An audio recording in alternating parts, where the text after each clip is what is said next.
Hello, Phillies fans, and welcome to another edition of You Gotta Believe, celebrating the history of Phillies baseball. Tug McGraw chanting "You Gotta Believe," jumping up and down, smacking that glove against his leg, beating on his chest as he walked off the field in glory, of course, as we send Willie Wilson to his doom back in 1980. Man, I love some Phillies history. But do I love the Phillies in 2026? It's a great question, a fine question. We're still trying to figure it out, I think. Team's doing a whole lot better. Let's talk about our player of the week. The Phillies player of the week for 2026 this past week, Brandon Marsh. Yeah, we could have gone with some other players, but Brandon Marsh, what are we talking about here? 353 batting average. Tops in Major League Baseball going into tonight's game. What is going on with Brandon Marsh this year? That's pretty freaking cool. Can he hit lefties after all? This entire organization has been talking about platoons in the Rob Thompson era.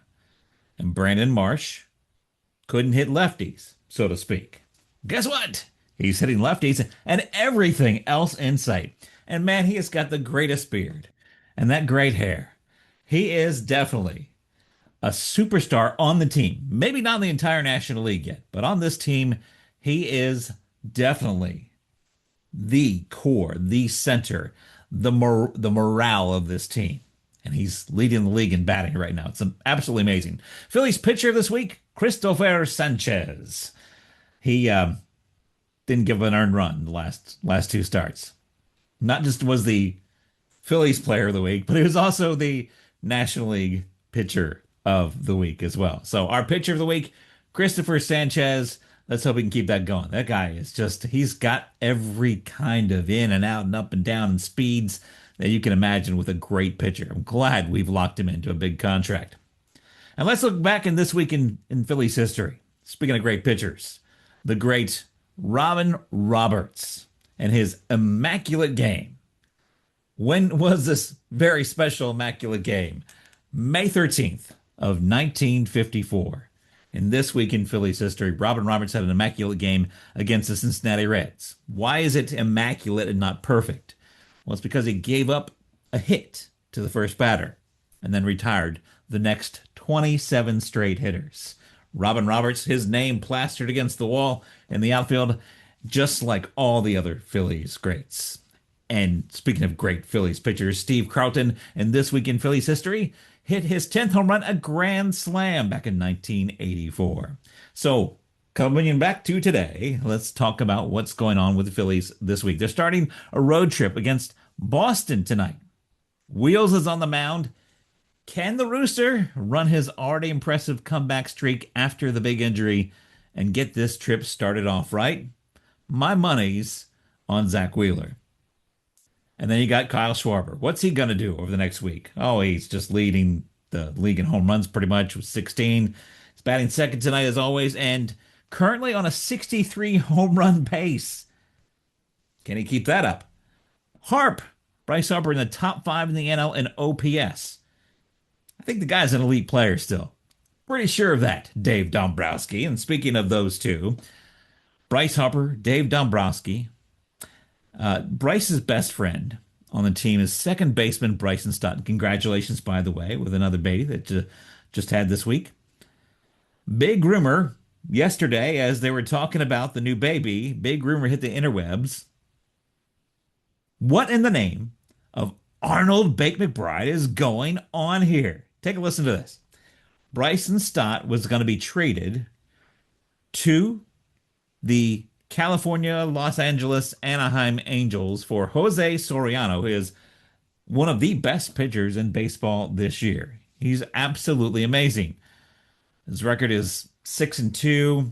He's got a 1.66 ERA. He's pretty much unstoppable this year, unless he's playing the White Sox, who have pounded him in both the games they've played against him. But that was the rumored trade. How did this trade even get rumored? It was a mock trade that one of these services, maybe Yahoo, somebody like that, put out and said, hey, let's trade Jose Soriano to the Phillies for Bryson Stott and a draft pick. Well, it was a mock trade. But some of those who like to pick up on this stuff in the media, in the mainstream media, said this trade's a done deal. This is happening.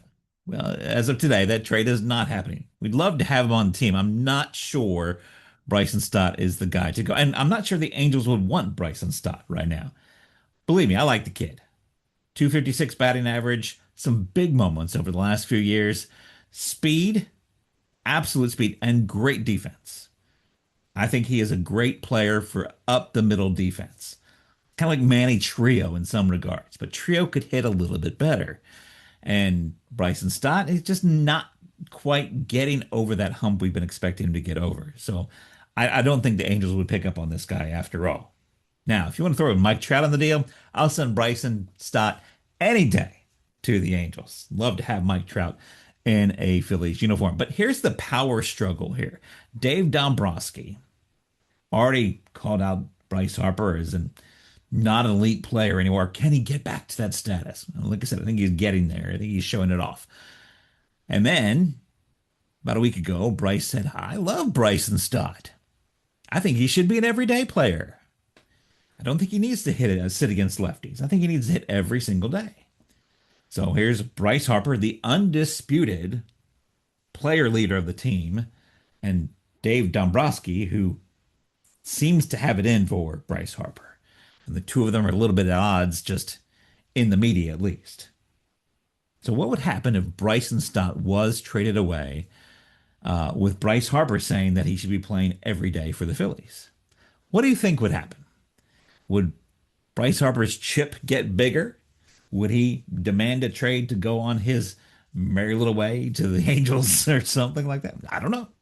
But I think it's definitely showing signs of some major Phillies politics going on in the city of brotherly love.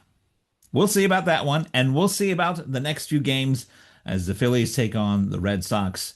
We're excited about the next few days. We're excited to see where this Phillies team is going under the leadership of Don Mattingly.